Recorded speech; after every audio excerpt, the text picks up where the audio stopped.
હું doctor Rajdeepsinh Chauhan orthopaedic સર્જન અને joint replacement સર્જન છેલ્લા 10 વર્ષથી કાર્યરત છું. હું આપણે જે સૌરાષ્ટ્ર રિજિયન છે કે જ્યાં જુનાગઢ અને સોરઠ કે જે દરિયા કિનારાનો જ્યારે વિસ્તાર આવે છે ત્યાં પાણીની અંદર આપણે ક્ષારનું પ્રમાણ વધારે હોવાથી દર્દીઓને જે જોઈન્ટ અને સાંધાની જે તકલીફો છે એ કમ્પેરેટિવ બીજા બધા વિસ્તાર કરતાં વધારે થતી હોય છે.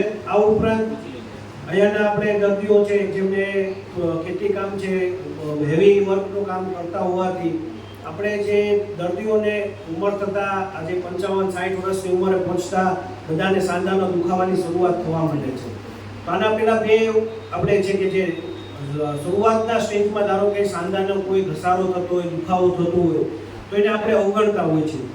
જો આપણે તે સાંધાના દુખાવાને અવગણવાનું બદલે તેને તે સમયે પ્રોપર કાળજી રાખવાનું શરૂ કરીએ તો આપણે કેમ છે કે ઓપરેશન છે એ છેલ્લો ઓપ્શન છે, પણ ઓપરેશન પહેલાં આપણે કેમ ઓપરેશનની જરૂરિયાત ઓછી પડે તેના ઉપર આપણે ધ્યાન આપીએ તો તેનાથી આપણું આયુષ્ય લાંબુ થાય, મોટી ઉંમર સુધી આપણા સાંધાનું આયુષ્ય રહે. તો આપણને ઓપરેશનની જરૂરિયાત છે. આજે આજકાલ 45 વર્ષે ઘણા 50 વર્ષના દર્દીઓને ઘસારો એટલો થાય છે કે તેમને ચાલવાનો અસહ્ય દુખાવો થાય છે, જેના કારણે ચાલી પણ નથી શકતા. જે આજથી વર્ષો પહેલા 70 વર્ષે જે દર્દીઓને ઘસારો થતો એ આપણે 50 વર્ષના દર્દીઓને પણ ઘસારો થાય છે. હવે આ બધી પરિસ્થિતિમાં છેલ્લા 10 વર્ષ દરમિયાન આપણે જોઈએ તો ઘણા બધા દર્દીઓને આપણે જોઈન્ટ રિપ્લેસમેન્ટની સારવાર લેવા માટે અમદાવાદ છે કે મોટા સેન્ટર ઉપર જવું પડતું, જે ઓવર ધ પીરિયડ આપણે જુનાગઢ જેવા સેન્ટરમાં પણ હવે આ બધી સર્જરીઓ બહુ સારી રીતે થાય છે અને દર્દીઓને પણ સારી એવા રિઝલ્ટ મળે છે અને ઓપરેશન પછી ચાલતા પણ થાય છે.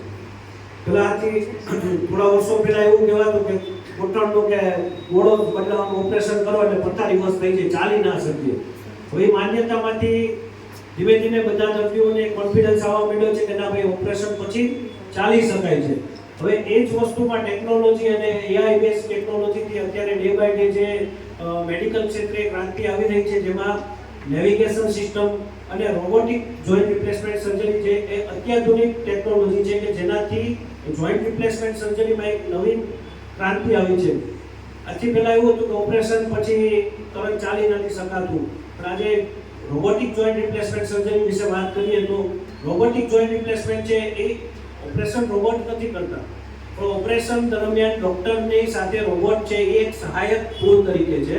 એટલે ઘણી વખત દર્દીઓને એવું થાય કે હવે તો ઓપરેશન રોબોટ જ કરશે, ડૉક્ટરની નહીં હોય તો પછી સરખું થશે કે નહીં થાય.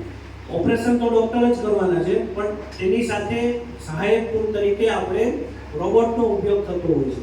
આજે આપણે પોતાના હાથની 5 આંગળી પણ સરખી ના હોય, દરેક દર્દીના ગોઠણના હાડકાની સાઇઝ અલગ અલગ હોય છે.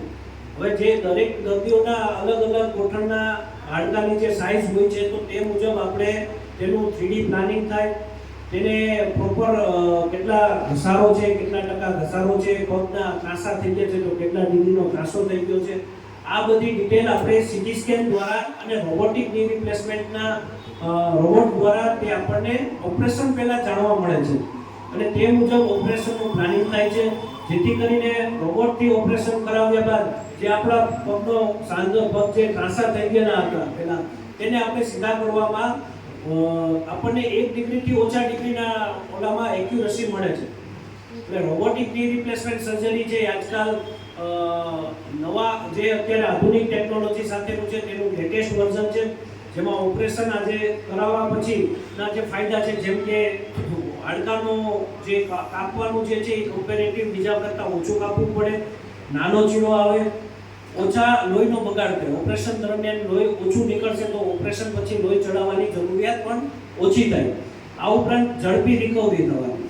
આજે ધારો કે ઓપરેશન સવારમાં કોઈ રોબોટથી સર્જરીથી ઓપરેશન કર્યું હોય તો પગ જે ફોટા પાડી ઓપરેશન કરવામાં આવતું હોય એ ઓપરેશનના 8 થી 10 કલાક પછી જ્યારે તેના એનેસ્થેસિયાની અસર ગયા બાદ તેને ઊભા કરી પણ શકાય છે અને વિધિન 24 કલાકની અંદર તેમને ચાલતા પણ થઈ શકે છે.